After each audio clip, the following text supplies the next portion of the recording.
I watched in horror as my boss's fiancée grabbed my hair and dragged me toward the bathroom. Her perfectly manicured nails dug into my scalp. "You think you can embarrass me?" she hissed. But when the door slammed shut, I had no idea my billionaire boss was standing right outside, hearing everything. My name is Sophie, and I never imagined that one spilled glass of champagne would change my entire life. But before I tell you what happened next, hit that subscribe button and turn on notifications, because this story takes a turn you won't believe. Trust me, you don't want to miss what my boss did when he found out the truth. Let me start from the beginning. I work as a maid in one of the most luxurious penthouses in the city. The kind of place where the marble floors shine brighter than my entire future, and a single piece of furniture costs more than I make in a year. My boss, Daniel Hayes, is a billionaire CEO. He runs a tech empire, and honestly, he's not like the entitled rich people you see in movies. He's quiet, respectful, and treats his staff like actual human beings. At least, that's what I thought before I really got to know him. I've been working for Daniel for about 8 months now. The pay is decent, and I desperately need every penny. You see, I'm raising my 6-year-old niece, Lily. 2 years ago, my brother and his wife died in a terrible car accident. One moment they were here, laughing and planning Lily's future, and the next moment, everything shattered. I became her legal guardian overnight. I went from being a carefree single woman to a parent, responsible for a traumatized little girl who lost everything. Lily is my whole world now, but she has a medical condition that requires ongoing treatment. The bills pile up every month, and no matter how hard I work, it feels like I'm drowning. But I smile through it because that little girl needs to believe that everything will be okay. She needs to believe that I can protect her, even when I'm terrified that I can't. Working in Daniel's penthouse became my lifeline. The job came with benefits, and the salary, though not extravagant, was enough to keep us afloat. I cleaned, I cooked, I made sure everything was perfect. I stayed invisible, just like the other staff members advised me to. In a house like this, you don't make waves. You don't draw attention to yourself. You simply exist in the background, making sure the lives of the wealthy run smoothly. But then there was Amanda, Daniel's fiancée. Amanda Crawford was everything you'd expect from a socialite. Stunning, polished, always dressed in designer clothes that cost more than my annual salary. She had this air of perfection around her, like she was born to be adored. Daniel seemed happy with her, or at least, he never complained. They looked perfect together in those glossy magazine photos. The power couple, the match made in heaven. But behind closed doors, Amanda was different. I saw it in the way she spoke to the staff. Her tone was always sharp, dismissive. She never looked us in the eye, like we were beneath her notice. I watched her snap at the chef for seasoning the food wrong. I saw her reduce one of the housekeepers to tears over a wrinkle in a bedsheet. And I noticed how the other staff members would tense up whenever she walked into a room. They warned me early on. "Stay out of her way," they said. "Don't make eye contact. Don't speak unless spoken to. And whatever you do, don't mess up." I followed their advice religiously. I kept my head down and did my job. But I also noticed something else. Something that made my stomach twist in a way I didn't want to acknowledge. I noticed the way Daniel looked at me sometimes. Not in a creepy way, but with genuine curiosity and kindness. He'd ask me how I was doing. He'd inquire about Lily, remembering her name after I mentioned her once. He even asked if she was feeling better after I mentioned she had a fever. It was such a small thing, but it meant the world to me. No one in that house, except for maybe the other staff, ever treated me like I was a real person. But Daniel did, and I think Amanda noticed it too. I started catching her staring at me with this cold, calculating look in her eyes. She'd watched Daniel interact with me, and I could see the jealousy simmering beneath her perfect exterior. It made me uncomfortable, so I started avoiding any interaction with Daniel altogether. I didn't want trouble. I couldn't afford to lose this job. Then came the charity gala. Daniel was hosting this massive event at the penthouse to raise funds for children's hospitals. The irony wasn't lost on me. Here I was, struggling to pay for my niece's medical bills, while people were about to throw thousands of dollars around for charity in designer gowns. But I wasn't bitter. I was just grateful to have a job. The days leading up to the gala were chaotic. Amanda was there every single day, micromanaging every detail. She criticized the flower arrangements, the catering choices, the lighting. Nothing was good enough for her, and she took her stress out on all of us. I could feel the tension in the house building like a pressure cooker about to explode. On the day of the gala, I was assigned to serve drinks during the final preparations. Important guests were arriving early, and everything had to be flawless. I was carrying a tray of champagne glasses through the grand hallway when it happened. Amanda came around the corner suddenly, talking loudly on her phone. I tried to move out of her way, but she stepped right into my path. The tray tilted, and champagne splashed onto her dress. Just a little, but enough. Time seemed to stop. I watched the golden liquid seep into the fabric of her white designer gown, and my heart dropped into my stomach. "I'm so sorry," I gasped, immediately setting the tray down. "It was an accident. I didn't see you. Let me help clean it." But Amanda's face transformed into something ugly. Her eyes blazed with fury, and before I could react, she screamed, "You stupid, clumsy idiot! Do you have any idea how much this dress costs?" Everyone in the hallway stopped and stared. Other staff members froze in place. I felt my face burn with humiliation. "I'm so sorry, Miss Crawford," I stammered. "Please, let me—" "Shut up," she shrieked. And then, without warning, she grabbed a fistful of my hair. Pain shot through my scalp as she yanked me forward. I cried out, but she didn't care. She dragged me down the hallway by my hair, and I stumbled, trying to keep up with her violent pulling. My eyes watered from the pain. I could hear gasps from the other staff, but no one dared to intervene. She hauled me into the nearest bathroom and slammed the door shut behind us. The lock clicked, and suddenly we were alone. My scalp was throbbing, and I could feel strands of my hair in her grip. She finally released me, shoving me backward. I caught myself on the marble sink, breathing hard. "You did that on purpose," Amanda hissed, her face inches from mine. "Don't think I don't see what you're doing." Batting your eyes at Daniel, playing the poor little victim. "You think he'll ever notice someone like you? You're just a maid." "I don't know what you're talking about," I whispered, my voice shaking. "It was an accident, I swear." "Liar!" She slapped me across the face. The crack of her palm against my cheek echoed in the bathroom.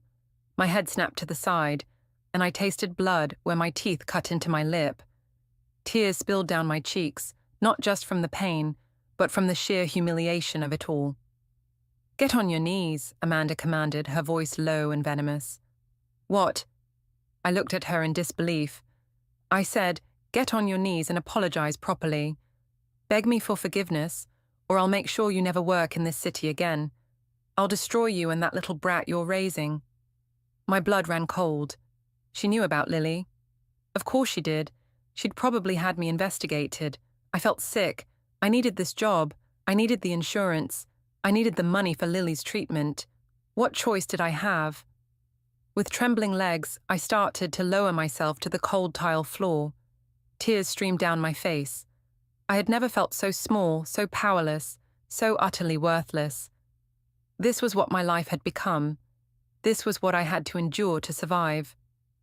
But then the bathroom door suddenly swung open. I looked up, and there stood Daniel. His face was pale, his jaw clenched tight. His eyes moved from me, kneeling on the floor with tears streaming down my face and a red handprint on my cheek, to Amanda, who stood frozen with shock. "Daniel," Amanda started, her voice immediately shifting to something sweet and innocent. "Thank goodness you're here." This clumsy girl ruined my dress and then became completely hysterical. I was just trying to calm her down. "I heard everything," Daniel said quietly. His voice was cold, controlled, but I could hear the fury underneath. I heard every single word you said to her. Amanda's face drained of color. You… what? I came home early from the office, Daniel continued, stepping into the bathroom. I heard shouting. I heard you drag her in here. I've been standing outside that door for the past 5 minutes, listening to you verbally abuse and physically assault my employee. She spilled champagne on my dress, Amanda protested, but her voice was weak now. It was an accident, Daniel said firmly. He walked past Amanda and offered me his hand. Sophie, please get up. You don't kneel to anyone. I took his hand with trembling fingers, and he helped me to my feet. His touch was gentle, so different from Amanda's violence. He examined my face, his expression darkening when he saw the mark her slap had left. Are you okay? He asked softly, and the genuine concern in his voice made fresh tears spring to my eyes. I nodded, not trusting myself to speak. Daniel turned to Amanda. Get out. Excuse me. Amanda's voice rose in disbelief. We're engaged, Daniel. You can't speak to me like this over some maid. I said, get out. His voice was like steel. This isn't the first complaint I've received about your behavior toward my staff. Other employees have come to me, but I didn't believe them. I thought they were exaggerating. I gave you the benefit of the doubt because I loved you. But I heard you with my own ears just now. I saw what you did. Daniel, please. Amanda reached for him, but he stepped back. You hit her. You threatened her child. You humiliated her and tried to force her to beg. What kind of person does that? Daniel's voice cracked slightly. I don't know who you really are, Amanda, but you're not the woman I thought I was going to marry. He reached out and took Amanda's left hand. She realized what he was doing and tried to pull away, but he held firm. He slid his mother's engagement ring off her finger. We're done, he said quietly. Pack your things and leave my house. Amanda's perfect mask shattered completely. You're going to throw away what we have for a maid? A nobody? Are you insane? I'm throwing away what we have because you're cruel, Daniel replied. Because you abuse people who can't defend themselves. Because you're not the person I thought you were. Security will escort you out. As if on cue, 2 security guards appeared in the doorway. Amanda looked between them and Daniel, her face twisted with rage and humiliation. You'll regret this, she spat.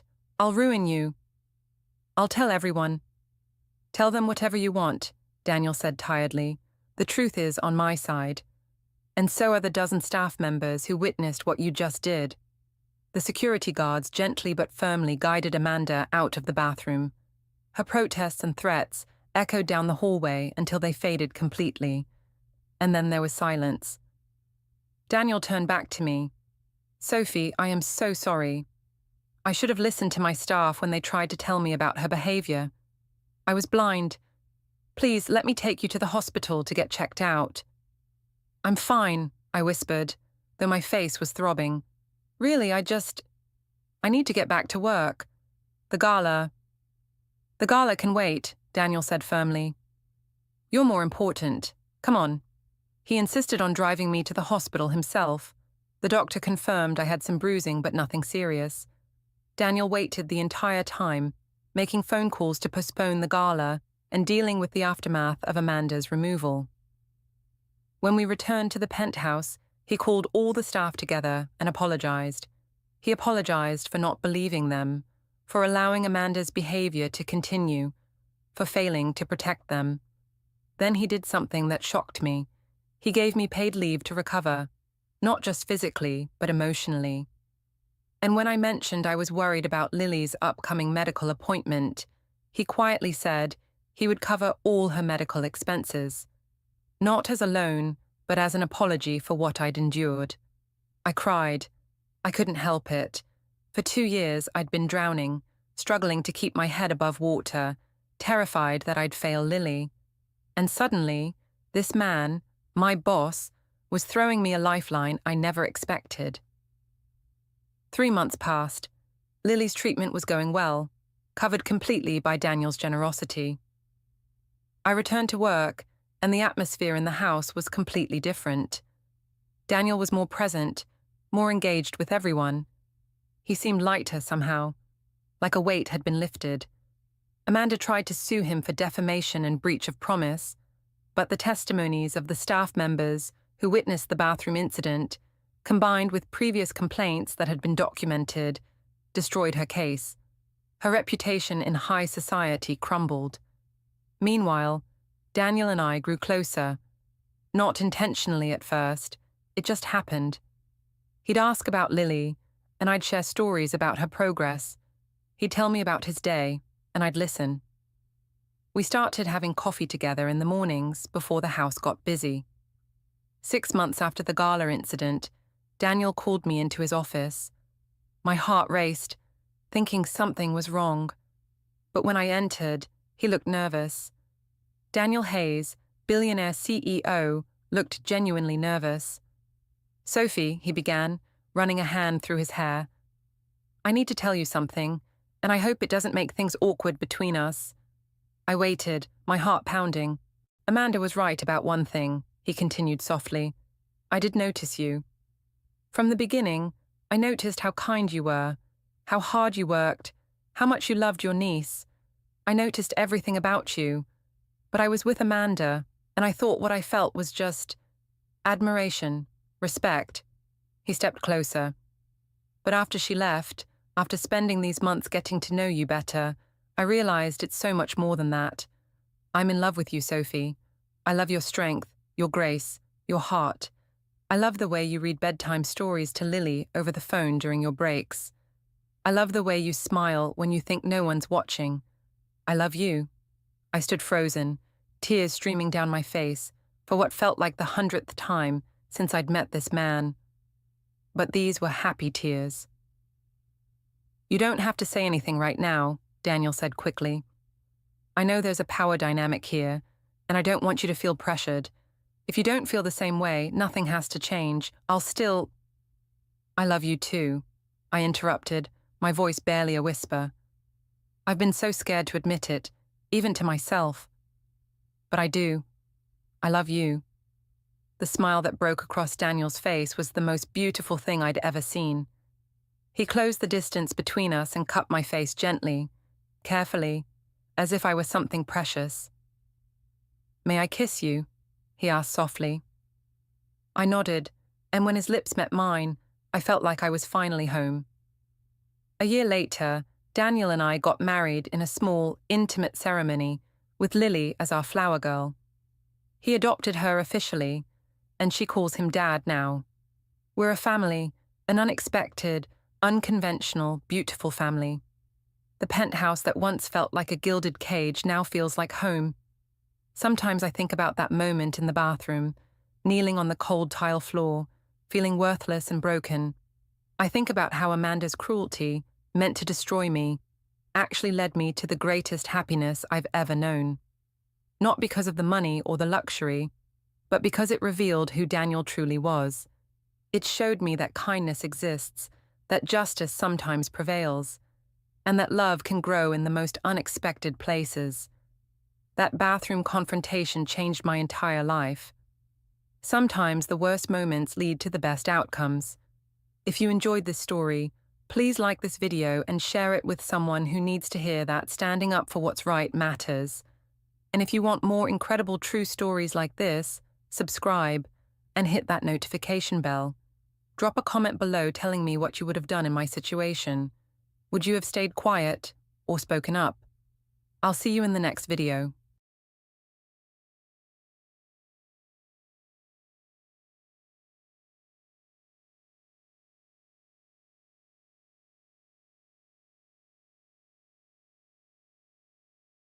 Single dad janitor ignored the guard's orders, but he was the only one who could save her. The fluorescent lights of Memorial Hospital's third floor flickered at 11:47 p.m., casting dancing shadows across Miguel Santos's weathered hands as he wrung out his mop for what felt like the 1,000th time that night. His back ached, his feet throbbed, and somewhere in the distance, he could hear his supervisor barking orders at the cleaning crew.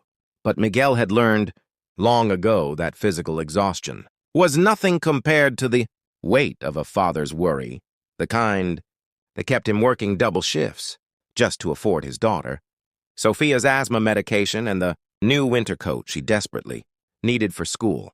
Most people walked past Miguel without a second glance. To them, he was invisible, just another janitor pushing a cart through hospital corridors, cleaning up after other people's emergencies while nursing his own quiet struggles. But what they couldn't see was the heart beating beneath his worn uniform, a heart that still remembered what it meant to show up for someone when the whole world looked away. Miguel's journey to America hadn't been easy. 6 years ago, he'd left everything behind in Guatemala after his wife passed away, determined to give 8-year-old Sophia a chance at a better life. Now 14, she was the reason he endured the night shifts, the condescending remarks, and the endless hours on his feet. Every dollar he earned mopping floors was a dollar toward her future, toward the community college tuition he was slowly saving for, toward proving that a janitor's work had just as much dignity as anyone else's. Tonight started like any other. Miguel clocked in at 11 p.m., collected his supplies, and began his rounds on the 3rd floor, the oncology wing. He'd always found this floor the hardest to clean. The silence here felt different, heavier, punctuated by the steady beep of machines and the occasional sob filtering through closed doors. It was where hope and heartbreak lived side by side, where families whispered prayers in waiting rooms, where some people fought their last battles. As Miguel pushed his cart past room 304, he noticed something unusual. The door was slightly ajar, and he could hear a woman's labored breathing, followed by a weak, desperate voice calling out, "Help, please. Someone help me." He paused, his hand tightening on the mop handle. Protocol was clear. Janitorial staff weren't supposed to enter patient rooms unless specifically requested by medical personnel.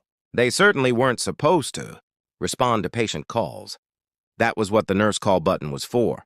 Miguel glanced down the hallway, spotting Marcus, the security guard, stationed at his usual post near the elevators. Miguel approached him. "Marcus, I think someone in 304 needs help. Should I get a nurse?" Marcus barely looked up from his phone. "Not your job, Santos. Keep cleaning. The nurses do their rounds. If she needed help, she'd have pushed her button." "But I heard her calling—" "I said it's not your job," Marcus interrupted, his voice sharp. "You want to keep this job? Stay in your lane. Clean the floors, empty the trash, and don't touch anything else. Last thing this hospital needs is a lawsuit because the janitor played doctor." Miguel felt the familiar sting of dismissal, the reminder that his opinion didn't matter, that he was just the help. He nodded slowly and returned to his cart. But that voice, so fragile, so afraid, echoed in his mind. He mopped mechanically, moving closer to room 304. And there it was again. "Please, can't breathe." His daughter's face flashed before his eyes. He remembered the night Sophia had her first severe asthma attack. How terrified he'd been, how every second without help had felt like an eternity. He remembered thinking, "Please, God, let someone hear her. Let someone care enough to help." Miguel set down his mop. Some rules were meant to be broken. He pushed open the door to 304 and found Eleanor Richardson, a 73-year-old woman struggling to breathe. Her oxygen mask had slipped off, the tube kinked and twisted. Her face was turning blue, and her eyes were wide with panic. The nurse call button lay on the floor out of reach, where it had apparently fallen when she'd thrashed in distress. It's okay," Miguel said softly, rushing to her side. He'd learned basic first aid years ago when Sophia was diagnosed with asthma. He'd made it his mission to understand what to do in emergencies. His hands worked quickly, straightening the oxygen tube and carefully replacing the mask on Eleanor's face. He elevated her head slightly with an extra pillow, remembering that positioning mattered for breathing difficulties. Within seconds, color began returning to her cheeks. Her breathing, while still labored, grew steadier. Miguel pressed the call button repeatedly and stayed by her side, holding her trembling hand. "You're going to be fine," he whispered. "Help is coming. Just keep breathing, slow and steady, in and out. That's it." 45 seconds later, 2 nurses burst through the door, followed by a doctor. They immediately took over, checking Eleanor's vitals, adjusting her oxygen flow and asking what happened. I couldn't breathe," Eleanor gasped between breaths. "Everything went wrong. So fast. He saved He saved my life." The nurses looked at Miguel with surprise, then gratitude. But their response was quickly overshadowed by Marcus storming into the room. "What the hell are you doing in here, Santos? I told you to stay out of patient rooms." His face was red with anger. "You're not authorized to touch patients. Do you understand the liability?" "He saved her life," one of the nurses interrupted firmly. "Another minute and we'd have been calling a code blue." "I don't care," Marcus shot back. "He violated protocol. This is a fireable offense." Miguel's heart sank. He thought of Sophia, of the bills piled on their small kitchen table, of how hard it would be to find another job that paid enough to survive in this expensive city. But even as fear gripped him, he didn't regret his choice. He couldn't. That was someone's mother, grandmother, someone whose life mattered. "Then fire me," Miguel said quietly. "But I couldn't let her die. I wouldn't be able to live with myself." The doctor, a woman in her 50s named Dr. Patterson, stepped forward. "Actually, Marcus, you won't be firing anyone. This man did exactly what any decent human being should do. He recognized an emergency and responded appropriately." She turned to Miguel. "What's your name?" "Miguel Santos, ma'am." "Well, Miguel Santos, you have better instincts than half the first-year residents I supervise. Where did you learn to handle an oxygen crisis?" "My daughter has asthma," he explained simply. "I learned everything I could to keep her safe." Over the next hour, as Eleanor stabilized, the story spread through the hospital. By morning, Miguel's supervisors had called him into the administrative office, and he prepared himself for the worst. Instead, he found Eleanor's son, James Richardson, a prominent attorney in the city, waiting there with the hospital administrator. "Mr. Santos," James began, his voice thick with emotion, "you saved my mother's life. When I think about what could have happened if you hadn't been there, if you hadn't cared, enough to break the rules," he couldn't finish the sentence. The administrator cleared her throat. "Mr. Santos, we owe you an apology. We've created an environment where our staff feel they can't respond to emergencies because they're afraid of overstepping. That changes today. We'd also like to discuss your future with Memorial Hospital." 3 weeks later, Miguel started his new position as a patient care technician. With full benefits, paid training, and a salary that meant Sophia could get everything she needed. The hospital had created a new protocol named Miguel's Rule. Any staff member who witnessed a patient in distress was not only permitted but encouraged to provide immediate assistance regardless of their job title. Eleanor recovered fully and became a regular visitor to the hospital, not as a patient but as a volunteer. She and Miguel developed a deep friendship, and she insisted on meeting Sophia, the daughter who had indirectly saved her life by teaching her father compassion. On a sunny Saturday afternoon 6 months later, Miguel stood in the hospital's community room as Eleanor presented him with a scholarship fund she'd established in his name, one that would pay for Sophia's entire college education and help other children of hospital workers pursue their dreams. "You saw a human being in distress and chose kindness over self-preservation," Eleanor said, her voice strong and clear. "In a world that often tells us to mind our own business, to stay in our lane, to protect ourselves first, you reminded us what we're really here for, to take care of each other." As Miguel hugged his daughter, tears streaming down his face, he thought about that night and the choice he'd made. He'd ignored orders because his heart wouldn't let him do otherwise.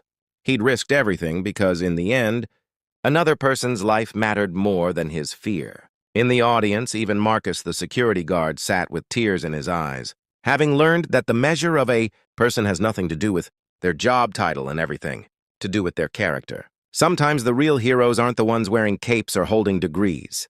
Sometimes they're the ones holding mops and carrying the weight of the world on their shoulders, who still find the strength to lift others up. Miguel Santos was proof that it only takes one person choosing compassion to change everything, one person refusing to look away when someone needs help, one person brave enough to remember that before we are janitors or doctors, guards or patients, we are all simply human beings deserving of dignity, respect, and care.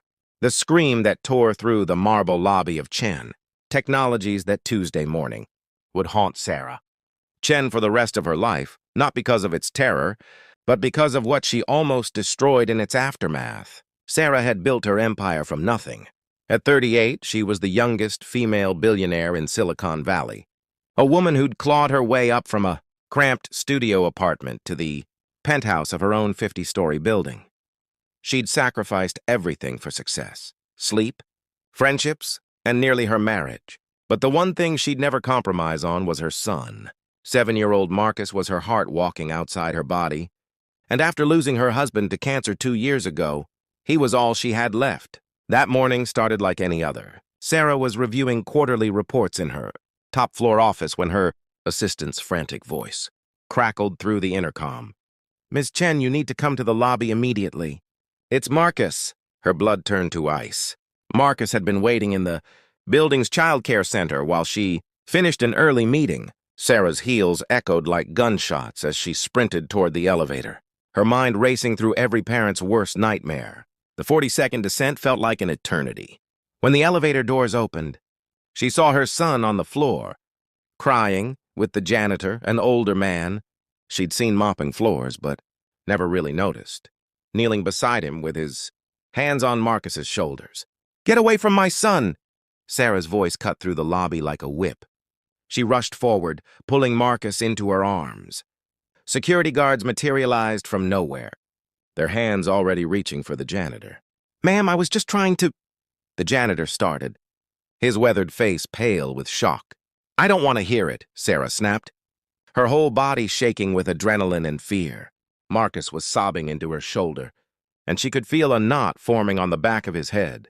"You put your hands on my child." "Security, escort him out." "He's fired." "Please, Ms. Chen, if you'd just let me explain." "Now!" Sarah's voice echoed off the glass walls. "I want him out of this building immediately, and I'm calling the police." The janitor, she'd later learn his name was Robert Martinez, didn't resist as security led him away. He just looked back once with an expression that Sarah would later recognize as profound sadness. Not for himself, but for what she was about to discover. Sarah rushed Marcus to the emergency room. He'd stopped crying but seemed dazed, complaining of a headache. The ER doctor, a kind woman with graying hair, examined him carefully. When she felt the bump on his head, her expression shifted subtly. "Mrs. Chen, I'd like to run an MRI just to be safe." "An MRI for a bump on the head?" Sarah's heart rate spiked again. "It's likely nothing. But Marcus mentioned he's been having headaches for a few weeks. You mentioned that to the nurse, right, Marcus?" Sarah froze. "Weeks? Marcus, why didn't you tell me?" Her son looked down, his small fingers twisting together. "You were always busy, Mommy. I didn't want to bother you." The words hit Sarah like a physical blow, but she pushed the guilt aside. "Let's do the MRI." An hour later, Sarah sat in a consultation room, staring at images she couldn't fully comprehend, while the doctor explained something that turned her world upside down. "Your son has a brain aneurysm." "Mrs. Chen, right here," the doctor pointed, to a bulge in one of Marcus's blood vessels. "It's small, but it's in a critical location. The bump on his head this morning, that could have ruptured it." Sarah's mouth went dry. "Could have?" "Mrs. Chen, I need to understand exactly what happened." "You said someone caught him when he fell?" Sarah's mind reeled back to the lobby. She'd been so focused on Marcus crying and the janitor's hands on him that she hadn't processed the full scene. Now, fragments returned. Marcus's small body crumpled on the marble floor, the janitor's careful positioning of his hands, the way he'd been supporting Marcus's head and neck with precise, deliberate care. "The way his head was being supported when you arrived," the doctor continued. "That kind of stabilization, it may have prevented sudden movement that could have ruptured the aneurysm. Mrs. Chen, if that had ruptured, we likely wouldn't be having this conversation. We need to schedule surgery immediately. But your son is extremely lucky to be alive." The room seemed to tilt. Sarah gripped the edge of the desk, her knuckles white. "The janitor. He saved Marcus's life?" "I can't say for certain without knowing exactly what happened. But proper neck and head stabilization after a fall with a condition like this, that's not common knowledge. That's training." Sarah's hands trembled as she pulled out her phone, calling her head of security. "The janitor we removed this morning, Robert Martinez. I need his file, now." 20 minutes later, while Marcus was being prepped for surgery, Sarah sat reading a personnel file that made her feel smaller than she'd ever felt in her life. Robert Martinez, 62. Former paramedic with 30 years of service. Retired after a back injury made it impossible to continue. Took the janitorial position at Chen. technologies because his pension wasn't enough to cover his wife's Alzheimer's care. Certifications in emergency medicine, pediatric trauma, CPR instruction. There was a note from the building manager she'd never seen. Robert has assisted in 3 medical emergencies in the building. Keeps his skills current. Exemplary employee. Sarah closed her eyes, seeing the scene in the lobby again with new clarity. Marcus must have been running, dizzy from the headache caused by the aneurysm. He'd fallen. She could see the scuff marks on the marble now in her mind.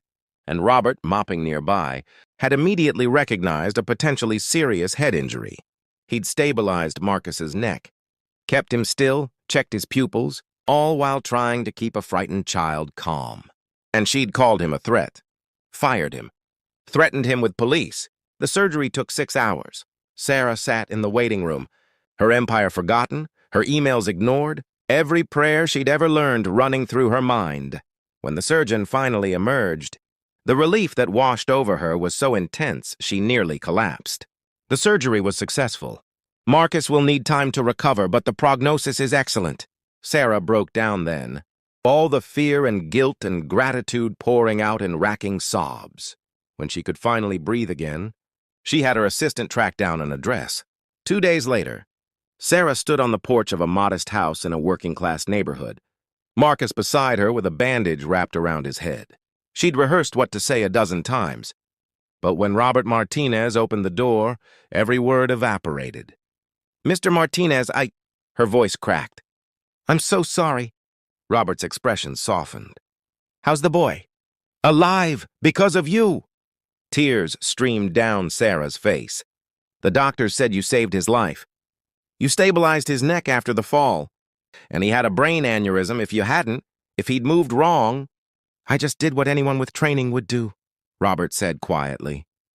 "No," Sarah shook her head. "You did what a hero does. And I treated you like a criminal." "I can't, there's no way to—" She stopped, realizing apologies were insufficient. "Please, will you come back?" "Not as a janitor. I'm creating a position, Director of Building Safety. Full medical benefits, a salary that will cover any care your wife needs. I should have seen you before. I should have seen so many people." "You taught me that." Robert looked at Marcus, who stepped forward shyly. "Thank you for saving me, Mr. Martinez." Something shifted in Robert's weathered face. "Your mama loves you very much, son. Sometimes people make mistakes when they're scared. That's just being human." Sarah realized then that Robert wasn't just teaching her about seeing people, he was teaching her about grace. 3 months later, Chen Technologies launched a new initiative. Every employee, from executives to maintenance staff, now wore name badges with their full titles and brief bios. Sarah had instituted regular company-wide meetings where everyone, regardless of position, could share their stories. Robert Martinez had become not just the Director of Building Safety, but a grandfather figure to Marcus and a friend who taught Sarah that true wealth wasn't measured in billions. She'd learned that the people we overlook, the janitors, the security guards, the maintenance workers, aren't invisible. They're humans with histories, with skills, with hearts capable of extraordinary compassion. And sometimes, the person cleaning our floors might be the very person who saves everything we hold dear. Sarah kept a photo on her desk now, Marcus and Robert, both smiling, taken at the hospital on the day Marcus was discharged. Beneath it was a plaque with words that had become her new mission statement. "Success is nothing if we fail to see each other's humanity." The scream that had echoed through her lobby that morning had indeed changed everything, just not in the way Sarah had first imagined. It had torn down the walls around her heart and taught her that sometimes the greatest acts of courage come from the people we never thought to notice. And the most important lessons come from the moments when we're most humbled by our own mistakes. The rain had been falling for hours, smudging the glass windows of the small diner on the corner of Maple Street.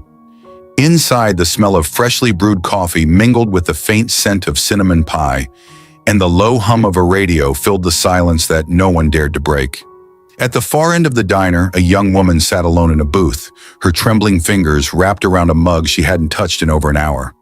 Her eyes were red, her makeup washed away by tears she couldn't hide anymore. She had lost everything, her job, her apartment, and the man she thought would stand by her forever. The weight of the world pressed on her chest until breathing itself felt like a burden. She stared at the rain tracing its path down the window, wondering if anyone would notice if she simply disappeared. Then suddenly a small voice broke through the fog of her despair. It was soft, innocent, and carried the kind of warmth that could melt even the coldest of hearts. "Please don't cry, miss." The woman blinked and turned. Standing beside her table was a little boy, no older than 6, holding a worn-out teddy bear and smiling shyly through a gap in his front teeth. He tilted his head slightly, his eyes full of something she hadn't seen in years, pure kindness. "Daddy fixes broken thing," he said, his tiny voice trembling with sincerity. "He can fix you too."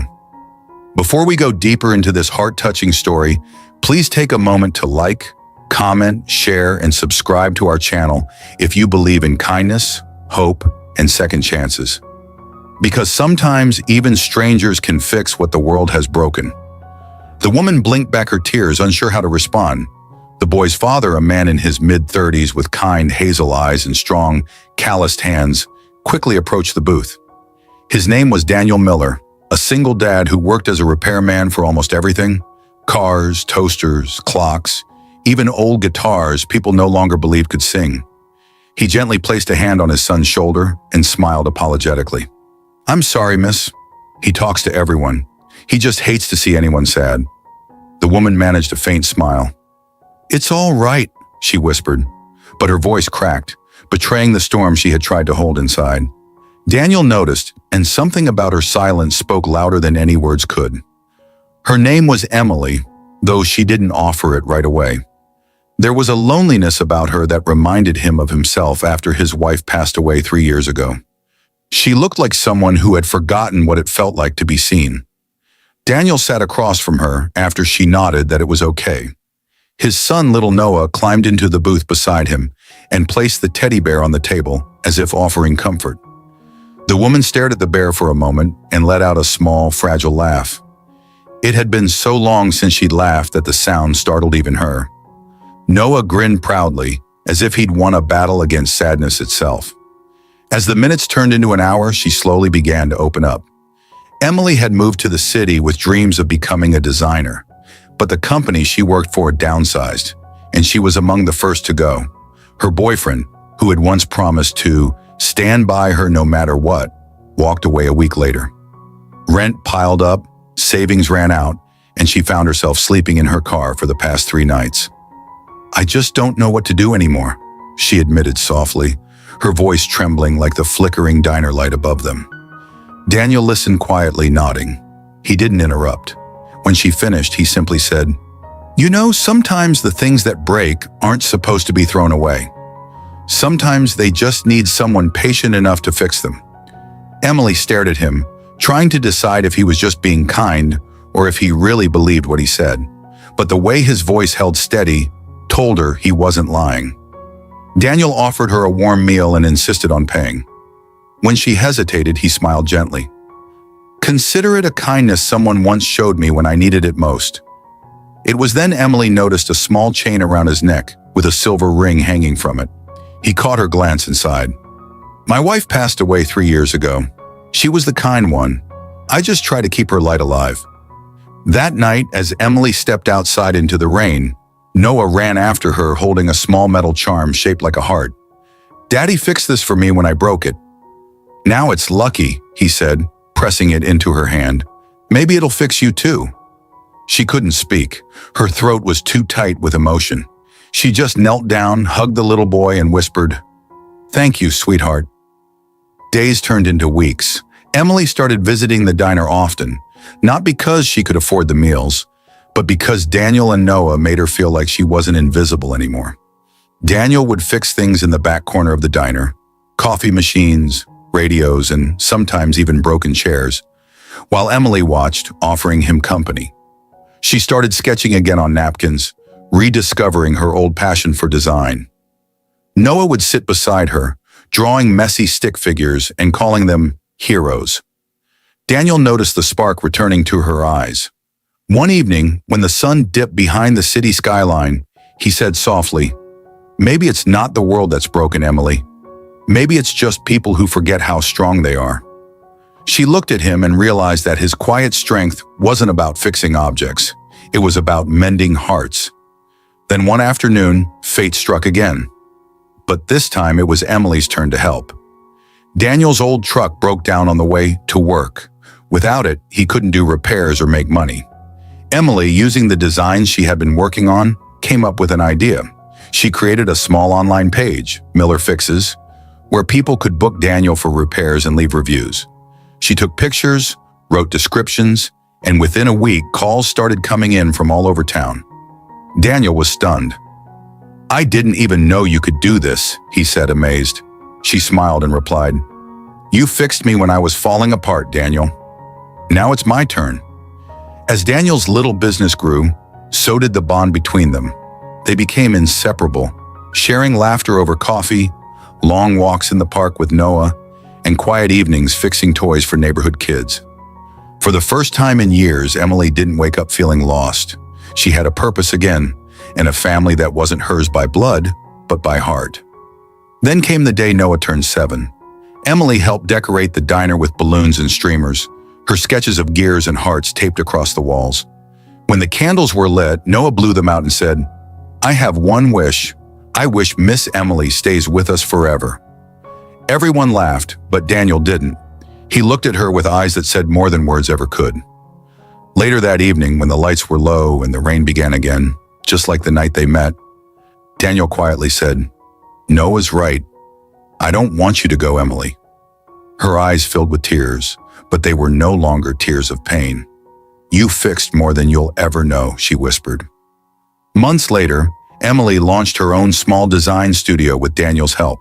She named it Broken Things Made Beautiful. The tagline read, "Because even the shattered can shine again." She often told people how it all began, with a child, a teddy bear, and a simple sentence that saved her life. One evening as she closed the shop, a young woman entered, crying softly. She had just lost her job and didn't know where to go. Emily recognized that same emptiness she once carried. She handed her a warm cup of cocoa and said gently, "Please don't cry, miss. I know someone who fixes broken things." The girl looked confused, so Emily smiled and pointed to her own heart. "Sometimes he's not just a person. Sometimes he's the love you're about to find, or the hope you thought you'd lost." If this story touched your heart, please take a moment to like, share, and subscribe to our channel. Your support helps us bring more stories that remind the world that kindness still exists, even in the quiet corners of a rainy diner. And before you go, tell us in the comments, what's one act of kindness you'll never forget? Emily often looked back at that night on Maple Street, the rain, the tears, and the little boy who refused to let a stranger cry alone. That single moment became the thread that stitched her life back together. For her, it was never just about being fixed. It was about being found. And sometimes being found is all it takes to start healing. Because in a world full of broken things, it only takes one gentle soul to remind us that nothing and no one is beyond repair. Rain poured down in angry sheets, the kind that made even streetlights look like melting fireflies in the storm. The wipers on Daniel's old truck screeched back and forth, barely keeping up with the water splattering across the windshield. He was exhausted after another long day juggling work and fatherhood, his shirt damp, his mind cluttered, and his heart heavy from worries that never seemed to end. But that night, fate had a strange plan for him. Because just as he turned down the lonely road leading home, he saw her, a lone figure standing by the roadside, drenched to the bone, clutching a broken umbrella. Something in him told him to stop. He couldn't explain it. Maybe it was the look of defeat in her posture, or maybe the faint light from the street lamp glinting off her tear-streaked face. He slowed the truck and pulled over, rain splashing up as his tires rolled through the puddles. That single decision, that single act of kindness, would go on to change not just his life, but the entire future of his little family in ways he could have never imagined. Sparkles, before we go further, if you believe in kindness, fate, and second chances, make sure to like, comment, share, and subscribe to the channel. Your support helps us bring more real, emotional stories that touch hearts around the world. Daniel Parker was a single father of two, 7-year-old Emma, whose laughter was his only sunshine, and 3-year-old Noah, who still clung to his shirt whenever strangers passed by. His wife, Leah, had passed away 3 years ago after a long battle with cancer. Since then, Daniel's life had been a balancing act of pain, hope, and survival. He worked as a mechanic by day and a delivery driver by night, trying to provide the simple things: warm meals, rent, and the illusion of stability for his children. But every day, the weight on his shoulders grew heavier. That night, after dropping off his last delivery, he was just thinking about how he'd explain the late rent again when he saw her, the woman standing alone in the storm. She looked like she'd been walking for miles. Her coat clung to her like a second skin, and her hair was plastered against her face. He rolled down the window and called out, "You okay? Need a ride somewhere?" She hesitated, clearly unsure whether to trust a stranger, but the cold rain was merciless. With a small nod, she opened the passenger door and stepped in, trembling. "Thank you," she whispered, her voice barely audible over the storm. Her name, she later said, was Clara. As they drove, the silence between them was filled with the hum of rain and the low rumble of thunder. She looked lost, not just physically, but in spirit. Her eyes carried a pain Daniel recognized instantly, the kind of quiet heartbreak that never really leaves you. He dropped her off at a small motel near the edge of town, paid for her room when she confessed she'd lost her wallet, and gave her a spare umbrella from his truck. She tried to protest, but he smiled and said softly, "You can pay it forward someday." Then he drove away, not realizing that this woman would soon return that favor in a way that would transform his life completely. The next morning, Daniel woke early to prepare breakfast for Emma and Noah before taking them to school and daycare. The bills on his kitchen table looked more intimidating than ever. He was behind on rent again, and his truck, his only means of work, had been making strange noises he didn't have the time or money to fix. He sighed deeply, rubbing his temples, when a knock came at the door. When he opened it, there stood Clara. Her hair was dry now, her eyes bright but tired. She held a paper bag in her hands. "Breakfast," she said, "as thanks." "You didn't have to do that," Daniel told her, but she smiled warmly. "You helped me when no one else would. It's the least I can do." What started as a simple thank you turned into something deeper over time. Clara began stopping by occasionally, offering to watch the kids while Daniel worked late. She had a gentle way about her, the way she'd braid Emma's hair, read stories to Noah, or hum lullabies that filled the little home with peace. For the first time in years, Daniel felt his heart lighten. Still, part of him remained cautious. He didn't know much about her past, where she came from, why she'd been walking alone that night, or why sometimes her eyes seemed distant, haunted by memories she refused to share. But she never crossed any lines. She respected his space, cared for his children like they were her own, and slowly became a quiet part of their lives. Weeks turned into months, and the Parker house began to feel like a home again. Daniel would come home from work to find Clara cooking dinner, the kids laughing in the background, music playing softly. It felt like the family he thought he'd lost forever. Then one evening, everything changed again. Daniel got a call from his landlord. They had to vacate within 2 weeks. The property had been sold, and the new owner wanted to renovate. Panic set in. He had nowhere else to go, no savings, no time to find something affordable. That night, as he sat with his head in his hands, Clara quietly placed an envelope on the table. Inside was a check. A large one. Enough for a deposit on a new home. Daniel looked up, stunned. "Clara, what is this? I can't take this from you." Her voice trembled. "It's not charity, Daniel. It's a thank you, for saving me when I had nothing." She finally told him the truth that night. She'd been a financial analyst in a nearby city, married to a man who'd been emotionally abusive for years.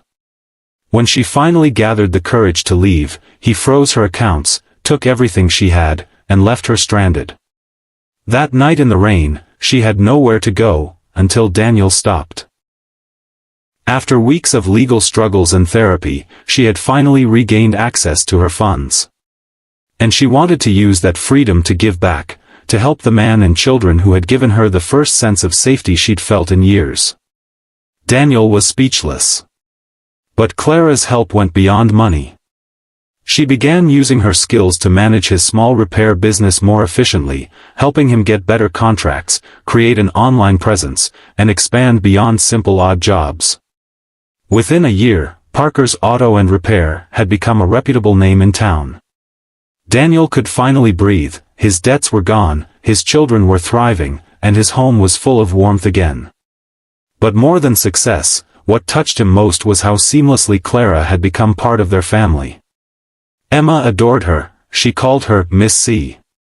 Noah would reach for her hand before crossing the street. Daniel, he found himself watching her more often than he should.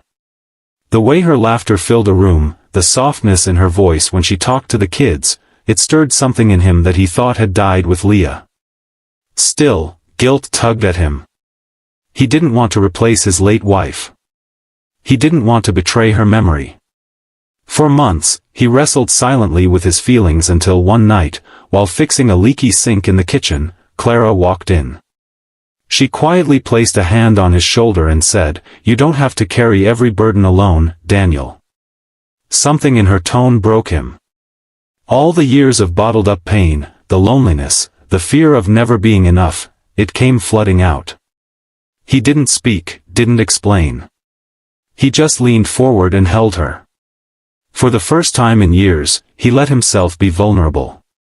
From that night on, things changed, not suddenly, but naturally.